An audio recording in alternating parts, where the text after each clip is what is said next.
What if the only thing you truly control in this chaotic world is, well, yourself? What if the ultimate key to surviving unimaginable suffering, or honestly just a deeply overwhelming Tuesday, was discovered 2,000 years ago by a man born in chains? It's a really profound thought to sit with, because we spend so much of our daily energy just trying to wrestle the external world into submission. Right. When the actual battleground, the only one we can ever really hope to win, is entirely internal. I'm so glad we are getting into this today. Welcome to this deep dive. Thanks. I'm really excited for this one. Yeah, our mission today is to unpack this truly fascinating stack of sources we've got. We are looking at ancient texts, specifically the discourses in the Enchiridion. Which are just incredible on their own. Totally. And we are placing them right alongside modern neuroscientific journals and psychotherapy guides, because we want to bridge the gap between ancient philosophy and modern emotional survival. Yeah, really connecting the dots there. Exactly. We'll be exploring human behavior, trauma, and the kind of self-awareness that literally changes the physical structure of your brain. So, okay, let's unpack this. What exactly are we looking at in these ancient texts? Well, we're basically looking at a survival manual. I mean, we are examining an operating system for the human mind. And if we connect this to the bigger picture, honestly, looking at the state of the modern world right now. With all the digital overload and everything. Exactly. The digital overload, our chronic anxiety, the constant social media outrage.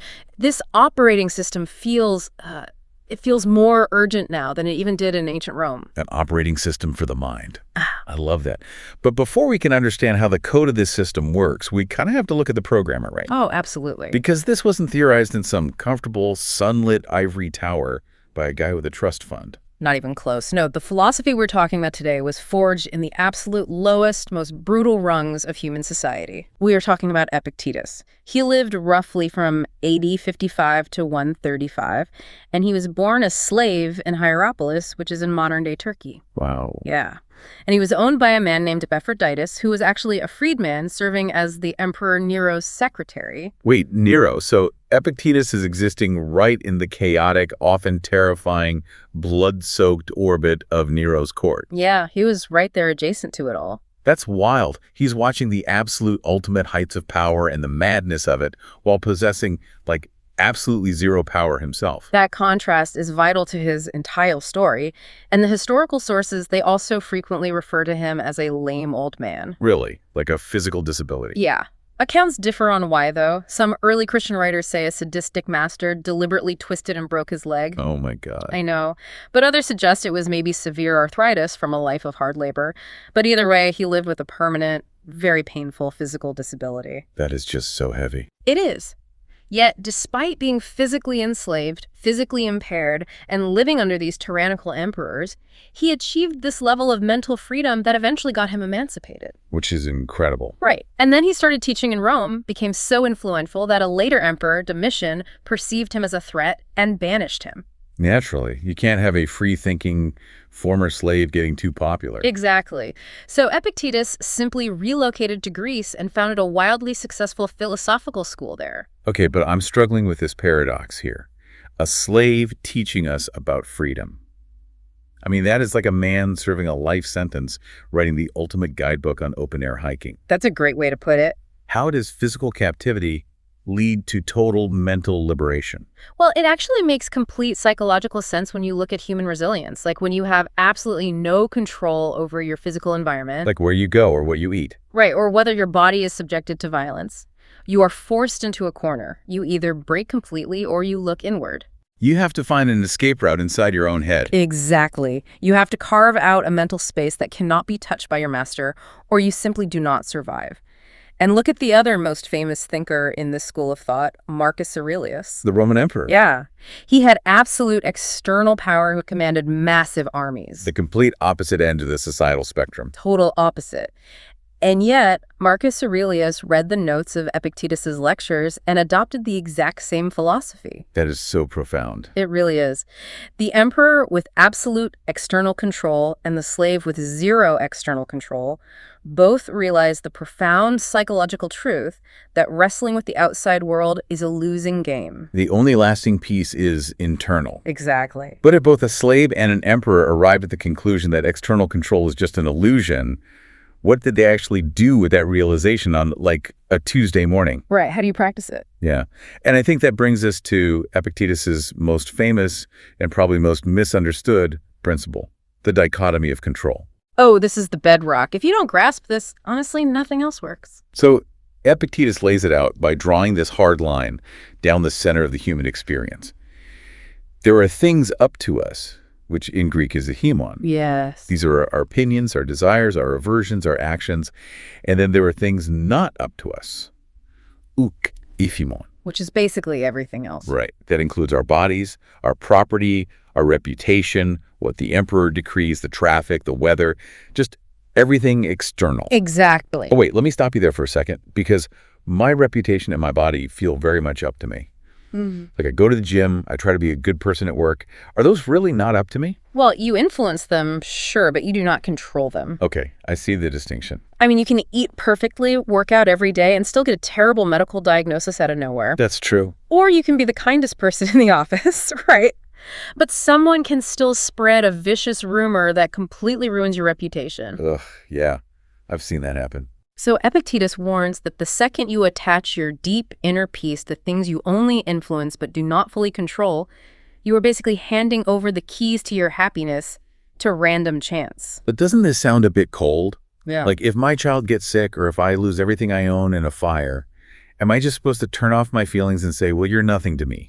I hear that a lot. Because it just feels like emotional suppression. Yeah, that is the most common critique of this philosophy. And what's fascinating here is that it completely misses the mark. Really? How so? Epictetus never says you shouldn't care. He says you need to understand how we use external things. Okay. The Greek concept here is choresis, which translates to the use of impressions. And an impression is just the raw data of reality before you attach a human story to it. Oh, I like that. The raw data. Right. The external events are out of our control, but our use of them, our response to them, is heavily within our control. Epictetus famously said, "It is not events that disturb people, it is their judgments concerning them." Okay, let's ground that. Yeah. So if I lose my job, the event itself is just neutral raw data. The balance in my bank account changes.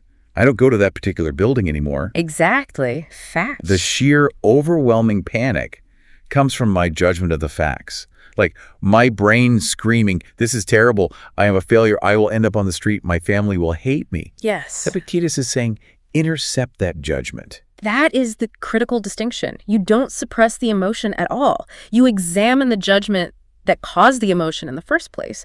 You interrogate the story you were telling yourself. It reminds me of this incredibly vivid metaphor he uses in the Enchiridion. Oh, the ship metaphor. Yes. He compares life to being a passenger on a ship that is docked, and you go ashore to fetch water. And while you're on the beach, you can gather beautiful shells, you can enjoy the walk, you can appreciate the sunshine. You're living life. Right. You engage with life, you love the people around you, but you must always keep an ear out for the captain's call. Because the ship is leaving. Exactly.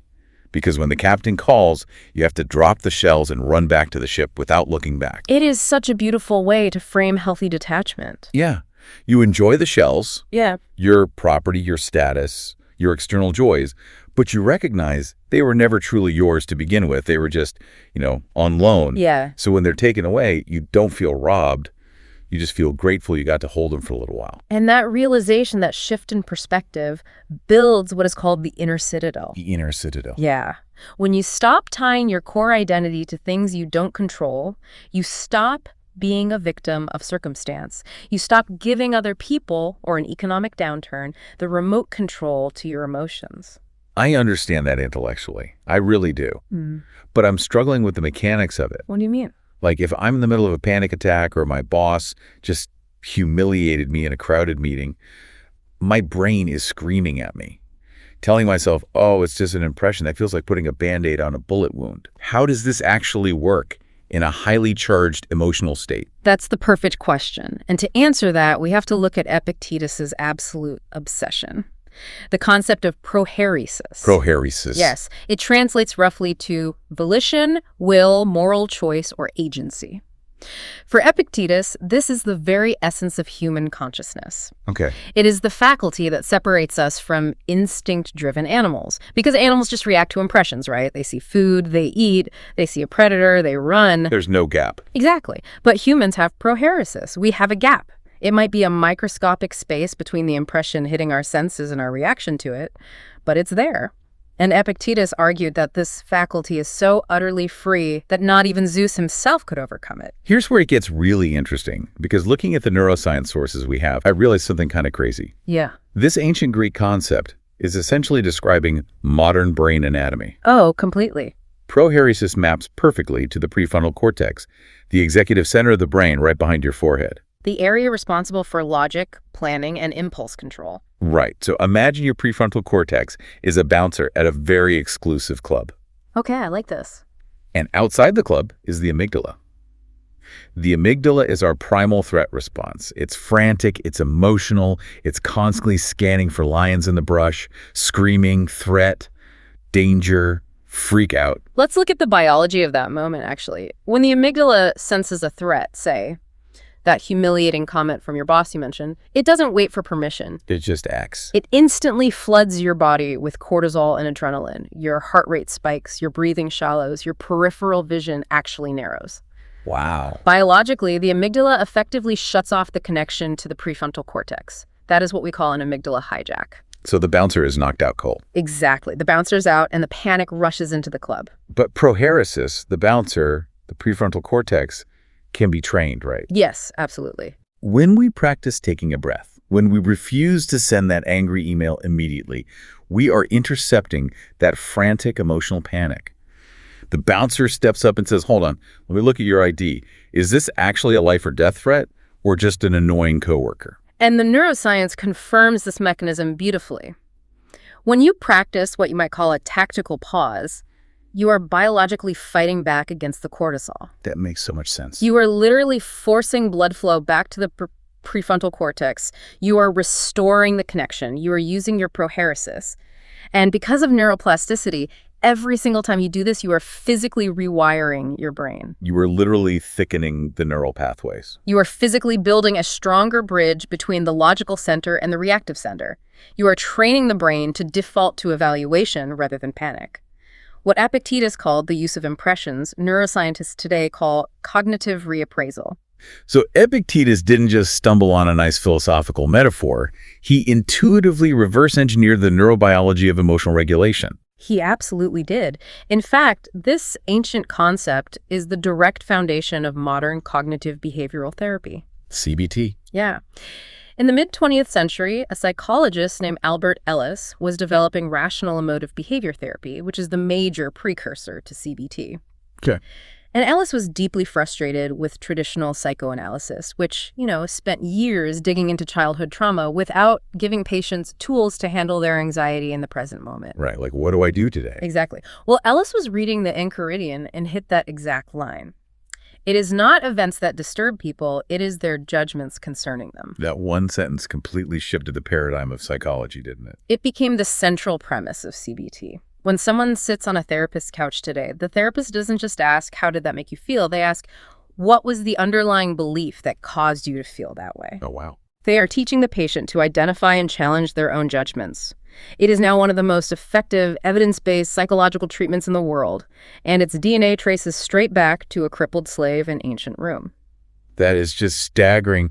But how do you, like the person listening to us right now, actually apply this? Right, the practical side. Yeah, when your boss sends a terrifying email at 11 at night, or when you are just drowning in the absolute digital overload of modern life, how do you make this shift from reaction to response? It requires daily practice. I mean, it's like going to the gym for your mind. Okay. The first tool is cognitive distancing. In Epictetus's terms, it's interrogating your impressions. Let's take social media as an example. Oh, boy. The algorithms on these platforms are quite literally designed by thousands of engineers to hijack your amygdala. They are built to provoke outrage because outrage keeps you scrolling. They want the bouncer to take a permanent vacation so that panic can run the club. Precisely. So when you feel that spike of anger reading a headline or watching a video, take the tactical pause. Ask yourself, do I control this? Right. Is this politician's behavior in my power? No. Is this stranger's opinion my responsibility? No. So why am I trading my inner peace, my proheresis, for something completely outside my control? Think about that for a second. Really, think about a recent moment, maybe yesterday, maybe even this morning, where you let an external event completely ruin your day. We all do it. Someone cut you off in traffic. The train was late. Yeah. You allowed something completely out of your control to reach inside you and dictate your emotional state. Right. You literally handed over your autonomy to a stranger in a Honda Civic. It is a hard realization to swallow, honestly. We love to blame the world for our bad moods. We really do. But it's also incredibly empowering. Because once you see that you are handing over the remote control to your emotions, you can simply stop handing it over. There's another vital tool in this toolkit, and I want to push back on it a little because it sounds really dark. Okay, let's hear it. It's called premeditatio malorum, or negative visualization, contemplating things going wrong. Ah, yes. Doesn't that just mean manifesting anxiety? Aren't we supposed to be thinking positive thoughts and focusing on the good? It definitely sounds pessimistic at first, but its psychological purpose is the exact opposite of anxiety. It is about building emotional shock absorbency. Shock absorbency, I like that. Yeah. Think about it. Anxiety is the fear of the unknown. Negative visualization is dragging the unknown into the light and examining it. Oh, I see. If you mentally rehearse a difficult presentation going poorly or imagine getting fired, you are stripping the surprise and the paralyzing shock value away from those events. You're preparing your logical response in advance. It's almost like exposure therapy for the mind. You practice the worst-case scenario, so your amygdala learns that getting fired doesn't actually mean you are going to be eaten by a bear. Exactly. And it does something else, too. It cultivates immense, profound gratitude. Well, when you visualize losing what you have, your health, your partner, your home, you suddenly appreciate them much more intensely in the present. You realize you are living with borrowed gifts. That makes a lot of sense. You don't take them for granted. And to tie it all together, there's the practice of reflective journaling, right? Both Epictetus and Marcus Aurelius heavily emphasize this: morning preparation and evening review. Yes. In the morning, you write down what challenges you might face. You anticipate the difficult coworker. You prepare your mind to meet them with patience. Setting your intention. Exactly. And then in the evening, you review your actions like a compassionate auditor. You ask yourself, where did I let an impression sweep me away? Yeah. Where did I maintain my inner citadel? And the key word there is compassionate. It's not about beating yourself up because you yelled at the dog. It's a practice. It's a practice, not perfection. I mean, Epictetus himself warned his students, it is impossible to be free from error. What is possible is to be constantly on the alert with a view to not erring. Right. We're not trying to be flawless. We are human biology. We will flinch when there's a loud noise. We will feel the initial flash of anger when insulted. The goal isn't to become an emotionless robot. The goal is just to catch the emotion before it dictates your actions. So we've gone from a slave in ancient Rome to the dichotomy of control to the neuroscience of the prefrontal cortex, all the way to practical tools for surviving a toxic workplace. It's a profound journey. It really is a lot to process. But it all comes back to the ultimate stakes of this philosophy. What happens when this system is put to the absolute most extreme test imaginable? Not just a bad day at the office, but true harrowing suffering. For that, we really have to look at the story of Admiral James Stockdale. This story is unbelievable. It is. He was a United States Navy pilot shot down during the Vietnam War, and he spent 7 brutal years as a prisoner of war in the Hanoi Hilton. 7 years. 7 years. He was routinely tortured, kept in solitary confinement for years, his legs locked in heavy iron clamps. He was subjected to unimaginable physical and psychological abuse. And he credited his survival entirely to the teachings of Epictetus. He did. He had actually studied the Enchiridion at Stanford before the war. And as his plane was going down, literally parachuting into enemy territory, he later wrote that he whispered to himself, I'm leaving the world of technology and entering the world of Epictetus. Chills. Just chills. He survived because he deeply, fundamentally applied the dichotomy of control every single day in that cell. But how does that actually look in a torture camp? Because saying, I don't control the torture is really easy to say in a comfortable studio. It looked like focusing entirely on his moral character and his leadership. He knew he could not control the beatings, he could not control the clamps on his legs, he could not control when or if he would ever go home. He had to let go of the timeline. Right, so he let go of hoping for an early release. Because hoping for an external outcome just led to crushing despair when it didn't happen. Which broke a lot of men. It did. Instead, he focused entirely on what he could control, which was his response. He created a tapping code on the prison walls to communicate with other prisoners, to keep their morale up. He organized resistance. He maintained his dignity. They could chain his leg, just like they chained Epictetus' leg. But they could never chain his proeresis. They could break his body, but they could never force his mind to surrender its moral center. He maintained his inner autonomy because he knew that his choices were the only things truly belonging to him. That's the deeper issue here. We likely won't face the extremes of a prisoner of war camp, but you will face pain. You will face betrayal, failure, sickness, and the chaotic noise of a world you simply cannot control. It's guaranteed. Epictetus asks us to reframe adversity entirely. Most people never realize this, but what if you viewed your hardest moments differently?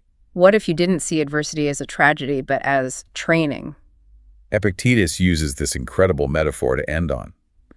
He says, what if this hardship, this terrible day, is just a rough youngster matched with you by a divine trainer? I love that visual. What if this incredibly difficult person or this painful obstacle was specifically chosen to wrestle with you, to force you to practice your philosophy, to help you win the ultimate Olympic victory of your own mind?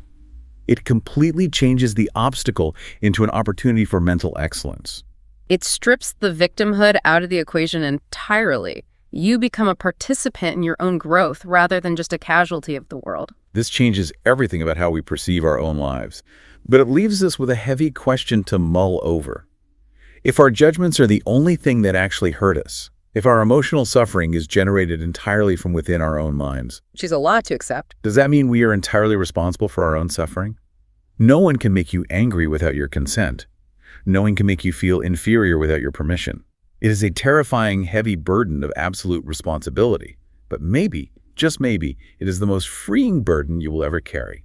Think about that for a second. Until next time.